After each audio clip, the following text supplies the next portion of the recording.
Okay, we're attempting to repair a 1992 Dodge Caravan starter with 3.3 liter engine.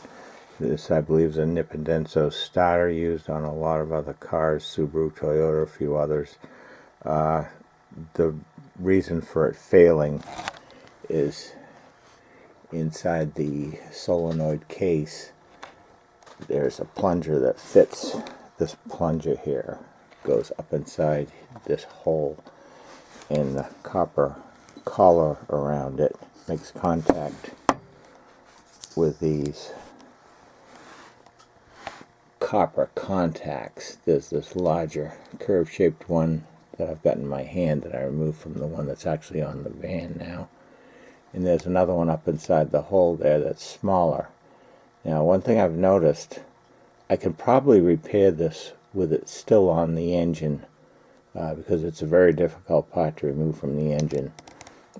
One thing I've noticed is this smaller one that's actually up on the top has very little wear, but this one on the bottom is worn quite substantially, and that's the reason why the car will not start. You only get clicks.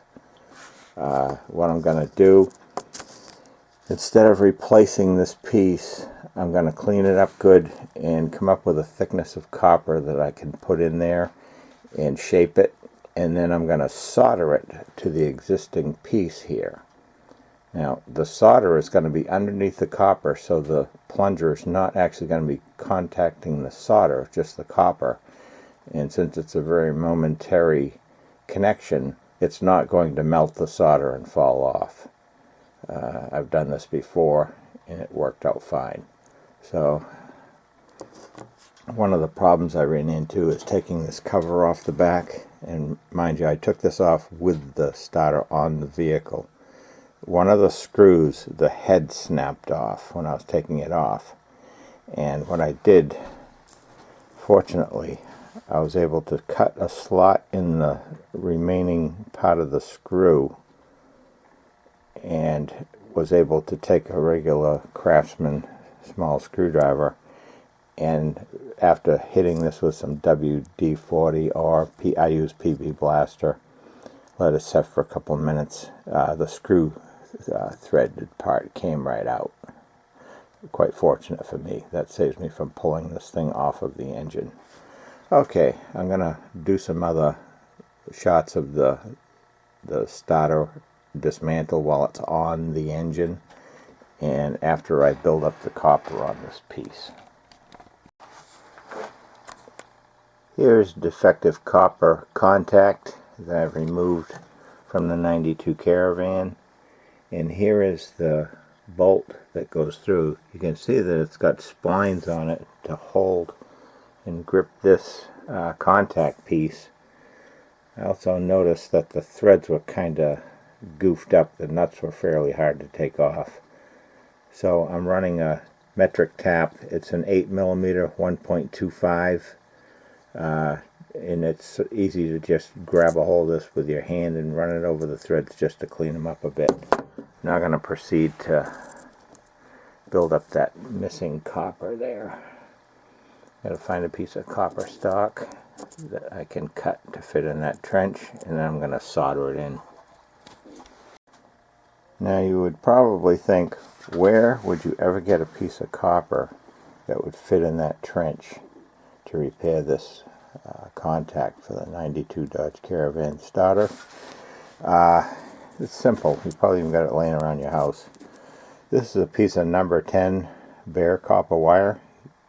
It's used for house wiring, for like a air conditioner or electric stove, whatever. What I did is I pounded this fairly flat, on an anvil with a hammer, and I took it over to the grinding wheel to square off this edge, and tried to make it mate with this piece here. As you can see, it's getting to be pretty close. What I'm going to do is take the vise, I'm going to clean these both up real good, take some solder and tin the back of this piece and tin the contact. And I'm going to vice grip one edge and start the solder flowing on one edge. Then I'm going to the other side and start soldering on that side. Cut off this excess piece of wire here and then reshape the whole thing. I'll be back. Here we have both pieces tinned. I'm now going to clamp them together and start the soldering. And here I am using a couple of vice grips to hold everything in place. And I'm actually taking my small propane torch to heat this up because it requires quite a lot of heat with all this stuff on here.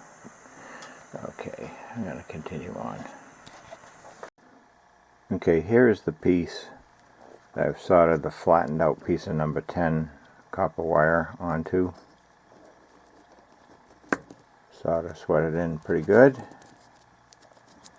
And now I'm going to take it over to the grinding wheel, shape it, and clean it up. Okay, I've finished soldering the piece of number 10 copper wire into this contact piece.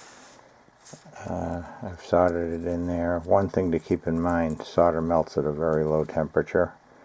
And if you repeatedly try to start the car over and over again, this could get hot. This little copper piece could go flying and be a potential fire hazard or short circuit something like the battery.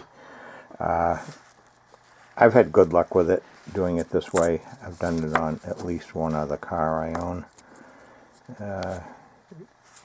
Because of my findings of the top contact here, the smaller one, not wearing out very fast, to save you the trouble of pulling this whole thing off your car, just taking the back cover off and pulling out the plunger. Also on this plunger, this copper rim, I took that to the wire brush briefly. You want to be very careful because there's a phenolic washer between this spring-loaded section. You don't want to wipe that out. This is actually from my second starter that I had as a spare. This is the one from the 92 Caravan. You can see that the copper is worn much more than on this other one. So I'm going to use this one. It seems to fit perfectly.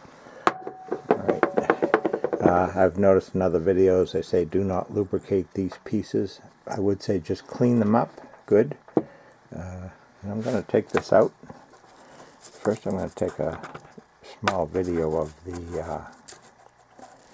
grind off a little bit of the burrs there. Take a small video of what it looks like up inside there with all these pieces removed. And I'll be back. Okay, going under the car with this stuff. Hopefully this works out. I'll get some pictures of that starter back with the cover off. Okay, here's the back of that starter. Solenoid case with the cover removed and the contact out.